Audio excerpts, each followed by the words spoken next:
हमने पिछले एपिसोड में जाना केवीएल की डेफिनेशन के बारे में और केवीएल में किस प्रकार सोर्स और वोल्टेज ड्रॉप का साइन का इस्तेमाल होता है। आज हम इसको एक सर्किट में प्रयोग करेंगे। ये सर्किट हमें दिया गया है जिसमें वोल्टेज सोर्स भी है और कुछ रजिस्टर लगे हुए हैं। तो इस केवीएल को एक दूसरे नाम से भी जाना जाता है मैश एनालिसिस।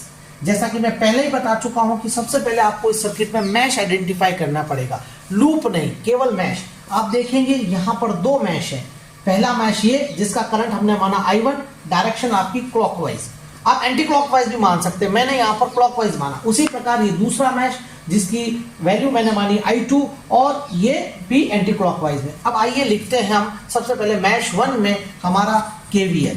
अब देखिए मैं यहां से बढ़ रहा हूं और नेगेटिव से पॉजिटिव को मैं प्लस मानूंगा। आप ध्यान रखना, नेगेटिव से पॉजिटिव को मैं प्लस मानूंगा और पॉजिटिव से नेगेटिव जब भी बढ़ूंगा तब मैं उससे नेगेटिव साइन लूंगा। अब देखिए यहां मैं बढ़ रहा हूं, ये नेगेटिव पॉजिटिव है, ये प्लस हो जाएगा। अब यहां देखिए करंट इधर बह रहा है तो ये प्लस हो गया, ये माइनस हो गया।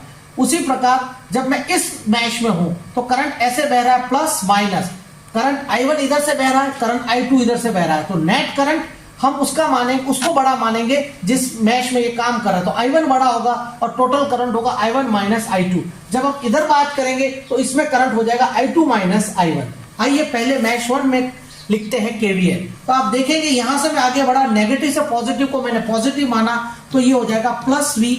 यहां पे पॉजिटिव से नेगेटिव ड्रॉप हो रहा है तो माइनस IR1 और यहां पे आप देखिए पॉजिटिव से नेगेटिव तो माइनस होगा और टोटल करंट कितना होगा। तो जिस मैश में बात करें उसका करंट हमेशा ज्यादा होता है। तो इसका करंट हो गया I1 और इधर से आगे I2, तो टोटल करंट है I1 माइनस I2 और ड्रॉप हो जाएगा आपके R3 और ये सब केवीएल के अकॉर्डिंग होता है 0। तो ये हमारी पहली इक्वेशन है।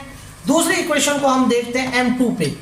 तो हम यहां से बढ़ते हैं, यहां करंट I2 फ्लो हो रहा है, प्लस माइनस हमने लगा दिया तो ये M2 का माइनस I2 R2 पहला टर्म, यहां कुछ नहीं है, यहां कुछ नहीं है। अब देखिए अब मैश M2 में हम काम कर रहे हैं तो यहां I2 ज्यादा है, I1 कम है, तो टोटल करंट हो जाएगा हमारा I2 माइनस I3। अब देखिए चूंकि I2 ज्यादा मान रहे हैं तब यहां पर प्लस इधर हो जाएगा, माइनस इधर हो जाएगा। प्लस से माइनस बढ़ना मीन्स माइनस साइन और ड्रॉप कितना हो रहा है R3 पे, R3। इसके अलावा और कोई एलिमेंट नहीं है तो केवीएल के अकॉर्डिंग ये बराबर होगा 0। इस प्रकार हमने दो मैश के लिए दो इक्वेशन लिखकर इन दो अननोन को फाइंड आउट कर सकते हैं।